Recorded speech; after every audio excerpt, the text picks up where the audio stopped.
सूर्या ने इतना कहा ही था कि तभी रंग बिरंगी किरणों के साथ वो सर्प एक साधु में परिवर्तित हो गया। ये देखकर आदित्य आश्चर्यचकित रह गया। सूर्या साधु महाराज का आशीर्वाद लेकर पैदल ही आगे की यात्रा की ओर चल पड़ा। सूर्या जंगल में घूम ही रहा था कि अचानक उसका पैर एक पत्थर से टकराया और वो एक विचित्र मायावी गुफा में जा गिरा। सूर्या बुरी तरह से घबराते हुए वहीं बेहोश हो गया। अगले ही पल जब सूर्या की आंख खुली तो उसने अपने आप को एक बहुत ही सुंदर राज्य में पाया, जहां पर 2 सैनिक खड़े थे, जिनके शरीर तो इंसान के थे परंतु उनके चेहरे शेरों के थे। उनमें से एक सैनिक सूर्या की ओर देखकर बोला। राजकुमारी चंद्रलेखा ने इतना कहा ही था कि तभी रंग बिरंगी किरणों के साथ वहां पर एक साधु महाराज प्रकट हो गया। वो साधु वही था जिसने राजा जयसिंह को वर्षों पहले राजकुमारी सुरभि को भेंट दिया था। उस साधु को देखकर राजा जयसिंह बुरी तरह से चौंक पड़ा। साधु रहस्यमय अंदाज में राजा जयसिंह से बोला, बहुत समय पहले की बात है। सुरगढ़ राज्य में राजा जयसिंह नाम का एक दयालु राजा राज करता था। उनकी पुत्री राजकुमारी भाग्यश्री अत्यंत सुंदर और बुद्धिमान थी। उसकी सुंदरता की चर्चा दूर दूर तक फैली हुई थी। एक दिन राजा जयसिंह अपनी पत्नी सुरेखा से बोला, रानी सुलेखा, हमारी पुत्री अब विवाह योग्य हो गई है। आप सही कह रहे हैं। उसकी सुंदरता की चर्चा दूर दूर तक है। हमें उसके लिए एक योग्य वर खोजना चाहिए। मैं चाहता हूं कि उसका विवाह एक वीर और सुयोग्य राजकुमार से हो, और यह विवाह इतनी धूमधाम से हो कि आने वाली पीढ़ियां इसे याद रखें। परंतु आपको नहीं लगता महाराज, हमें हमारी पुत्री की राय लेनी चाहिए? ये तुम क्या कह रही हो सुरेखा? वो हमारी पुत्री है और वो वही करेगी जो हम उनसे कहेंगे। तुम खामख्खा परेशान हो रही हो। फिर भी महाराज, आपको राजकुमारी सुरभि से पूछ लेना चाहिए। क्या पता उनके मन में कोई बसा हो। आप कहती हो तो पूछ लेता हूं। वैसे भी हमें तो उनका जवाब पता ही है। राजा जयसिंह सुरभि के कक्ष में गए और उनसे बोले, पुत्री, अब तुम विवाह योग्य हो।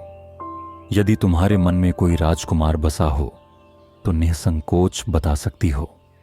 मैं भले ही इस राज्य का राजा हूं, परंतु एक पिता भी हूं जो अपनी एकलौती पुत्री का भला चाहता है।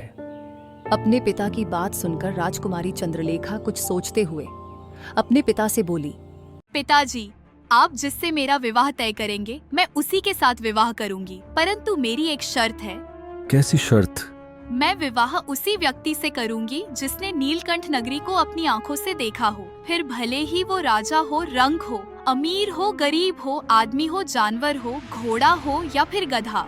ये सुनकर राजा जयसिंह बुरी तरह से आश्चर्य में पड़ गया। ये कैसी बात कर रही हो बेटी? इस नगरी के बारे में तो मैंने भी कभी नहीं सुना। पिताजी, मैं कुछ समय से इस अद्भुत नगरी को देखती आ रही हूँ।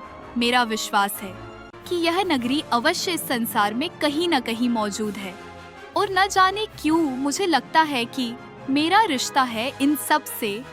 जब भी सपने में मैं अपने आप को नीलकंठ नगरी के राज्य में पाती हूँ तो मुझे वो सपना बिल्कुल वास्तविक लगता है, और मुझे विश्वास है कि इस तरह की नीलकंठ नगरी इस दुनिया में कहीं न कहीं मौजूद है। मैं तुम्हारे सपने का सम्मान करता हूँ राजकुमारी सुरभि, परंतु अगर इस तरह की नगरी इस संसार में नहीं हुई तो क्या तुम कभी विवाह नहीं करोगी? अपने पिता की बात सुनकर राजकुमारी सुरभि जिद्दी अंदाज में अपने पिता से बोली, नहीं पिताजी, तो फिर मैं विवाह ही नहीं करूंगी। मैं विवाह केवल उसी व्यक्ति के साथ करूंगी जिसने विचित्र नीलकंठ नगरी को अपनी आंखों से देखा होगा। वो जानता था कि उसकी पुत्री राजकुमारी सुरभि बहुत ही जिद्दी किस्म की लड़की थी। वो उसकी बात नहीं मानने वाली। राजा जयसिंह चिंतित हो गए और अपने मंत्री तेज सिंह को बुलाया और उनसे कहा, तुम जानते हो तेज सिंह कि राजकुमारी कितनी जिद्दी है। जाओ जाकर आसपास के राज्यों में ऐलान करवा दो और हमारे राज्य के आम नागरिकों में भी ये ऐलान करवा दो कि जिसने भी विचित्र नीलकंठ नगरी को अपनी आंखों से देखा हो वो सीधा हमारे महल में आ जाए। मैं अपनी पुत्री सुरभि का विवाह उस व्यक्ति से कर दूंगा। महाराज, यह शर्त बहुत कठिन है। कोई भी इस नगरी के बारे में नहीं जानता। राजकुमारी सुरभि की शर्त बेतुकी है। अपनी जबान को लगान दो तेज सिंह। तुम अच्छे तरह से जानते हो कि मेरी पत्नी की वर्षों से कोई संतान नहीं हुई थी। राजकुमारी सुरभि को एक साधु ने हमें भेंट स्वरूप दिया था। जब राजकुमारी सुरभि छोटी थी तब से हमने उसकी हर जिद पूरी की है। हम उसकी ये जिद भी पूरी करेंगे। हम उसकी आंखों में आंसू नहीं देख सकते हैं। जाओ, हमारे आदेश का पालन किया जाए। राजा जयसिंह का आदेश सुनकर मंत्री तेज सिंह ने ऐसा ही किया। कुछ दिनों में ये खबर आसपास के राज्यों में जंगल की आग की तरह फैल गई। मगर सभी राजकुमारों ने विचित्र नीलकंठ नगरी के नाम से अपने हाथ खड़े कर लिए, क्योंकि उन सब ने उस नगरी को देखना तो बहुत दूर की बात, उस नगरी का कभी नाम तक नहीं सुना था। सुरगढ़ राज्य में ही सूर्या नाम का सुंदर नौजवान व्यापारी भी रहा करता था। सूर्या दूसरे राज्य से अपने घर पर आया ही था कि पहले तो तू व्यापार के सिलसिले में जब इस राज्य से बाहर जाता था तो कुछ दिनों में लौट आता था, लेकिन अब तो तुझे लौटने में महीनों का समय लग जाता है। माँ, व्यापार धीरे धीरे आगे बढ़ता जा रहा है और मैं चाहता हूँ कि मैं अपने पिता के व्यापार को अपने देश के अलावा विदेश में भी स्थापित करूँ। तेरे पिताजी भी बिल्कुल तेरी तरह है। अच्छा, वो सब बातें छोड़, देख मुझसे अब बुढ़ापे में ये सब घर का काम नहीं होता। मैं कब तक अकेली ये सब करूं? आप चिंता क्यों करती हो माँ? मैं घर पर नौकरानी रख लेता हूँ। क्यों, क्या कहती हो? तुम दोनों की खूब जमेगी। अरे बुद्धू, मेरा कहने का मतलब ये है कि तू विवाह करके बहू को घर लिया। बहू जब घर आ जाएगी तो उसे बातें करने में मेरा भी समय कट जाया करेगा और घर का काम भी आसान हो जाएगा। ये सुनते ही सूर्या हंसते हुए बोला, अच्छा माँ, जब मैंने राज्य में प्रवेश किया तब मैंने एक अजीब खबर सुनी। कैसी खबर? मैंने सुना है कि राजा विक्रम की पुत्री सुरभि ने विवाह की एक शर्त रखी है। शर्त के अनुसार जिसने भी विचित्र नीलकंठ नगरी को देखा है वो उसी के साथ विवाह करेंगी। फिर चाहे वो नाटा, लंबा, गोरा काल कैसा भी हो। क्या ये सच है? मुझे नहीं पता था कि राजा विक्रम की पुत्री सुरभि एक मूर्ख स्त्री होगी, क्योंकि इस तरह की नगरी तो है ही नहीं। उसे जीवन भर कुंवारा ही रहना पड़ेगा। क्या पता क्या होगा इस राज्य का। यही तो मैं आपसे कहना चाहता हूँ माँ, जब इस तरह की नगरी है ही नहीं तो क्यों ना मैं ही राजकुमारी सुरभि से विवाह कर लूं। मैं उनसे बोल दूंगा कि मैंने उस नगरी को देखा है। ये सुनकर धूलमती डर गई। नहीं बेटा, ये तो धोखा होगा।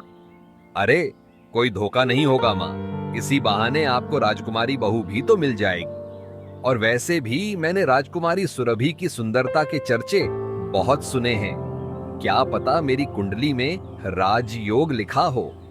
अगले दिन सूर्या राजमहल में पहुंचकर एक सैनिक से बोला, महाराज से कहो कि मैंने नीलकंठ नगरी देखी है। ये सुनकर सैनिक बुरी तरह से आश्चर्य में पड़ गया और दोधता हुआ राजा विक्रम के पास जाकर बोला, महाराज, महल के बाहर एक सुंदर युवक खड़ा है जो कह रहा है कि उसने विचित्र नीलकंठ नगरी को देखा है। ये सुनकर राजा जयसिंह और उसकी पुत्री सुरभि बुरी तरह से चौंक पड़े। राजा विक्रम सैनिक से बोले, जाओ सैनिक, जाकर उस युवक को तुरंत यहां पर लेकर आओ। आखिर उसने कैसे ढूंढ निकाला नीलकंठ नगरी। कुछ ही देर में सूर्या राजा जयसिंह और राजकुमारी सुरभि के सामने आ पहुंचा। सूर्या, अगर तुमने नीलकंठ नगरी को अपनी आंखों से देखा है तो मुझे बताओ, वहाँ के लोग कैसे हैं? उस नगरी का द्वार किस रंग का है? क्या वहाँ भी हमारी जैसे वेशभूषा है?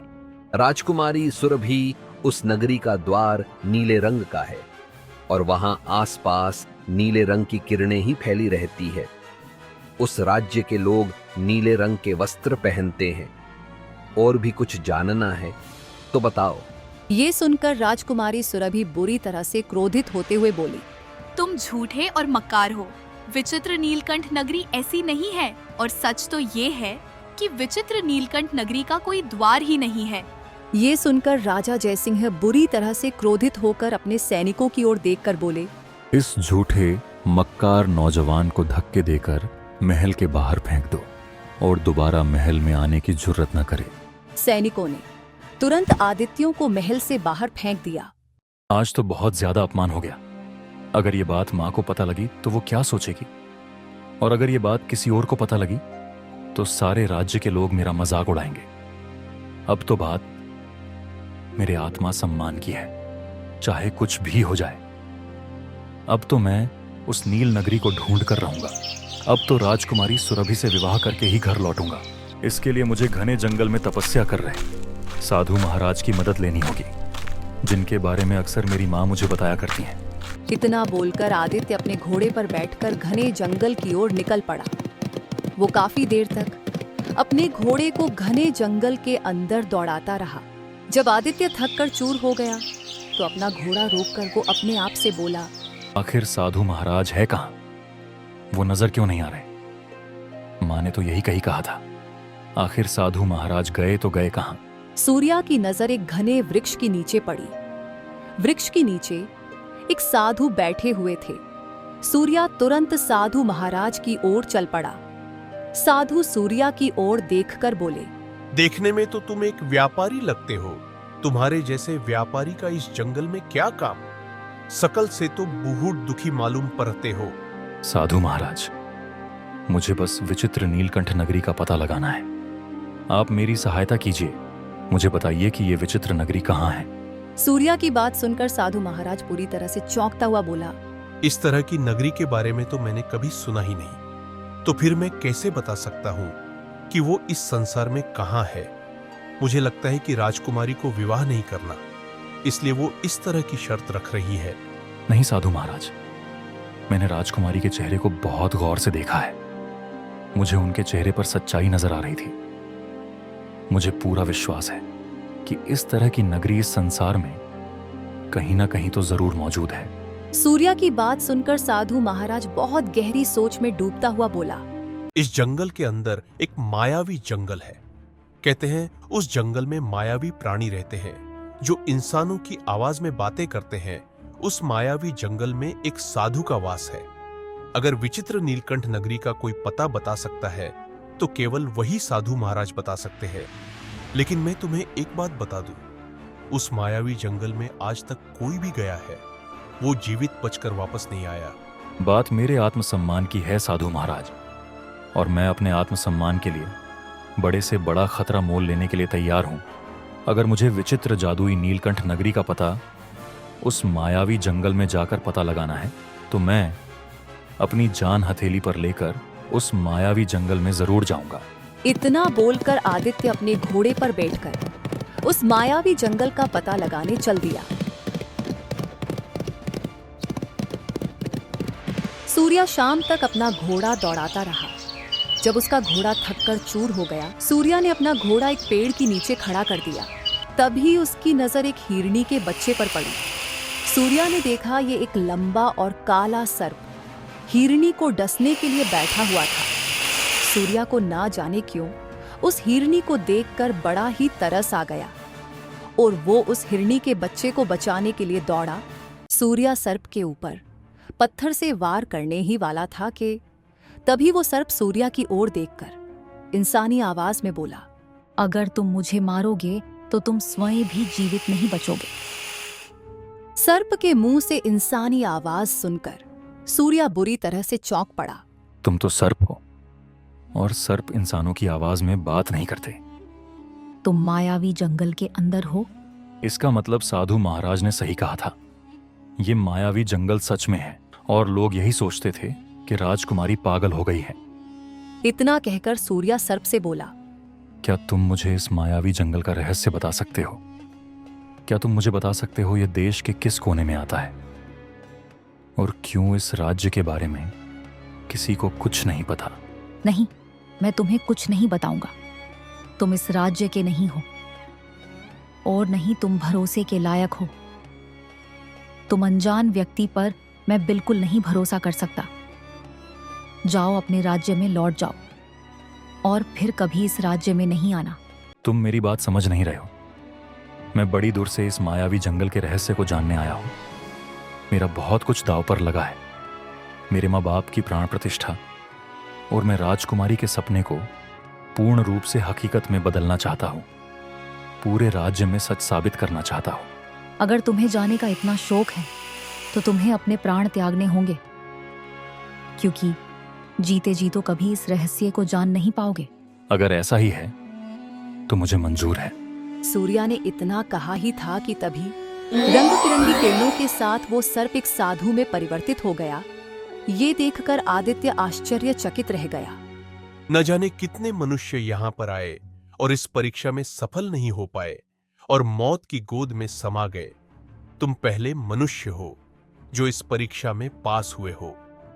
बोलो युवक, तुम यहाँ पर क्यों आए हो? सूर्या साधु महाराज को सारी घटना बताते हुए बोला, मुझे उस विचित्र नीलकंठ नगरी का पता जानना है। साधु रहस्यमय अंदाज में सूर्या की ओर देखते हुए बोला, यह मायावी जंगल है, इस जंगल के अंदर चले जाओ, तुम अपनी सही जगह पर पहुंच जाओगे। परंतु एक बात याद रखना, अपने कदम बहुत संभाल कर रखना। यहाँ की जमीन कब नदी बन जाए और नदी कब जमीन बन जाए कुछ पता नहीं होता। और हां, तुम्हें यहां से अपना सफर पैदल ही तय करना पड़ेगा। तुम्हारा घोड़ा इससे आगे नहीं जा सकता। मेरा आशीर्वाद तुम्हारे साथ है। सूर्या साधु महाराज का आशीर्वाद लेकर पैदल ही आगे की यात्रा की ओर चल पड़ा। सूर्या जंगल में घूम ही रहा था कि अचानक उसका पैर एक पत्थर से टकराया और वो एक विचित्र मायावी गुफा में जा गिरा। सूर्या बुरी तरह से घबराते हुए वहीं बेहोश हो गया। अगले ही पल जब सूर्या की आंख खुली तो उसने अपने आप को एक बहुत ही सुंदर राज्य में पाया, जहां पर 2 सैनिक खड़े थे, जिनके शरीर तो इंसान के थे परंतु उनके चेहरे शेरों के थे। उनमें से एक सैनिक सूर्या की ओर देखकर बोला, तुम तो कोई मनुष्य हो, तुम विचित्र नीलकंठ नगरी में कैसे आए? तभी दूसरा सैनिक पहले सैनिक से बोला, इसे महाराज के पास ले जाना चाहिए। महल के अंदर एक मनुष्य जैसा दिखने वाला राजा खड़ा हुआ था, जो सूर्या को देखकर चौंकता हुआ बोला, तुम तो कोई मनुष्य हो, तुम विचित्र नीलकंठ कैसे आए? सूर्या महाराज को सारी घटना बताते हुए बोला। सूर्या की बात सुनकर राजा रहस्यमय अंदाज में मुस्कुराते हुए बोला, तुम जिस नदी में डूबे थे उस नदी में हमारी जादुई दुनिया का द्वार खुलता है। वो पृथ्वी लोक से आने का एकमात्र रास्ता है, जिससे तुम यहाँ आ गए। आपकी जादुई दुनिया का द्वार? मैं कुछ समझा नहीं। तुम जिस नदी से यहाँ आए हो वो पृथ्वी लोक में बहती है, परंतु इस समय तुम विचित्र नीलकंठ नगरी में हो, जो कि तुम्हारी पृथ्वी पर नहीं है, बल्कि ये एक अलग लोक है। इसके बारे में केवल कुछ साधु ही जानते हैं। हम तुम्हारा बरसों से इंतजार कर रहे थे मनुष्य। तुम ही हो जो हमारी पुत्री को शाप से आजादी दिला सकते हो। हमें अपनी पुत्री को देखे हुए बरसों बीत चुके हैं। सूर्या उस मूर्ति को देखकर बुरी तरह से चौंक पड़ा। ये मूर्ति तो राजकुमारी सुरभि की है। सूर्या ने जैसे ही उस मूर्ति को स्पर्श किया, अचानक वो बेहोश हो गया। अगले ही पल उसकी आंख राजा जयसिंह महल के बाहर खुली। ये देखकर सूर्या बुरी तरह से आश्चर्यचकित रह गया। क्या मैंने जो देखा था वो सपना था या वास्तविक? नहीं, वो सपना नहीं, हकीकत था। मैंने जैसे ही उस मूर्ति को हाथ लगाया, अचानक से मैं बेहोश हो गया। सूर्या तुरंत महल के अंदर की ओर दौड़ा और एक सैनिक से बोला, सुनो, राज्य पर आपदा आने वाली है। महाराज से कहो सूर्य अपने साथ नीलकंठ नगरी का राज जान गया है, और अगर ऐसा न हो तो उसे फांसी की सजा दे दी जाए। कुछ देर बाद सूर्या राजा जयसिंह और उसकी पुत्री राजकुमारी सुरभि के सामने खड़ा हुआ था। तो तुम वही हो जिसे हमने धक्का देकर महल से बाहर निकाला था। लगता है तुम फिर झूठ बोलकर मुझसे विवाह करने की इरादे से आए हो। नहीं राजकुमारी सुरभि, पहली बार मैंने सच में झूठ बोला था, परंतु इस बार मैं बिल्कुल सत्य कह रहा हूँ। मैं विचित्र नीलकंठ नगरी देखकर आया हूँ। तो फिर बताओ मुझे, वो कैसी दिखती है? राजकुमारी सुरभि, विचित्र नीलकंठ नगरी का राजा बिल्कुल इंसानों की तरह है, परंतु वहां के वासी आधे जानवर हैं और आधे मनुष्यों की तरह है। ये सुनकर रानी सुरभि बुरी तरह से चौंक पड़ी और अपने पिता की ओर देखकर बोली, पिताजी, ये बिल्कुल सही कह रहा है। समय आ गया है पिताजी, मेरा विचित्र नीलकंठ नगरी जाने का। ये तुम क्या कह रही हो राजकुमारी? राजकुमारी चंद्रलेखा ने इतना कहा ही था कि तभी रंग बिरंगी किरणों के साथ वहां पर एक साधु महाराज प्रकट हो गया। वो साधु वही था जिसने राजा जयसिंह को वर्षों पहले राजकुमारी सुरभि को भेंट दिया था। उस साधु को देखकर राजा जयसिंह बुरी तरह से चौंक पड़ा। साधु रहस्यमय अंदाज में राजा जयसिंह से बोला, तुम्हारी पुत्री सही कह रही है राजन। मैं अभी भी कुछ समझ नहीं पा रहा हूं साधु महाराज। जहां तक मैं जानता हूं राजकुमारी सुरभि केवल कुछ महीनों की थी जब आपने मुझे इसे सौंपा था। मैंने इसकी परवरिश की, ये मेरे सामने बड़ी हुई। फिर ये विचित्र नीलकंठ नगरी की राजकुमारी कैसे हो सकती है? विचित्र नीलकंठ नगरी एक बहुत सुंदर नगरी है। बहुत ज्ञानी साधु उस नगरी में तपस्या करने के लिए जाते हैं। विचित्र नीलकंठ नगरी पृथ्वी से अलग दूसरे जादुई लोक में है। वर्षों पहले मैं उस विचित्र नगरी में एक दिन तपस्या कर रहा था कि तभी नीलकंठ नगरी की राजकुमारी ने मेरी तपस्या भंग कर दी। मुझे बुरी तरह से क्रोध आ गया और मैंने उसको श्राप दे दिया। श्राप के लगते ही राजकुमारी सुरभि पत्थर की मूर्ति में परिवर्तित हो गई। ये देखकर राजकुमारी का पिता फूट फूट कर रोने लगा। मुझे उस पर दया आ गई। तब मैंने उससे कहा कि उसकी पुत्री मनुष्य रूप में पृथ्वी लोक पर एक बहुत गरीब परिवार के यहाँ जन्म लेगी। दुर्भाग्यवश जब राजकुमारी सुरभि 1 वर्ष की हुई तो इसे जन्म देने वाली मां स्वर्ग से धार गई। तब मैंने इसे तुम्हें भेंट में दे दिया। जब सुरभि 20 वर्ष की हुई तब उसे अपने पुनर्जन्म की सारी बातें याद आ गई। राजकुमारी सुरभि उसी नील नगरी की राजकुमारी है। ये उसका दूसरा जन्म है। इतना बोलकर साधु महाराज वहां से गायब हो गए। राजा जयसिंह ने शर्त के मुताबिक राजकुमारी सुरभि का विवाह धूमधाम से सूर्या से संपन्न कर दिया और रोते हुए अपनी पुत्री सुरभि की ओर देखकर बोला, तुम्हें तुम्हारे पुनर्जन्म की बातें याद आ गई हैं राजकुमारी। अब तुम यहां से चली जाओगी। नहीं पिताजी, मैं केवल कुछ समय के लिए नीलकंठ नगरी में अपने माता पिता से मिलने के लिए जाऊंगी। वो काफी वर्षों से मुझे देखने के लिए तरस रहे हैं। उसके बाद मैं पृथ्वी लोक पर ही अपने पति सूर्या के साथ रहूंगी। इतना बोलकर राजकुमारी सुरभि सुनहरी किरणों से वहां से गायब हो गई और कुछ दिनों बाद वो पृथ्वी लोक पर वापस आ गई और अपने पति सूर्या के साथ खुशी खुशी रहने लगी।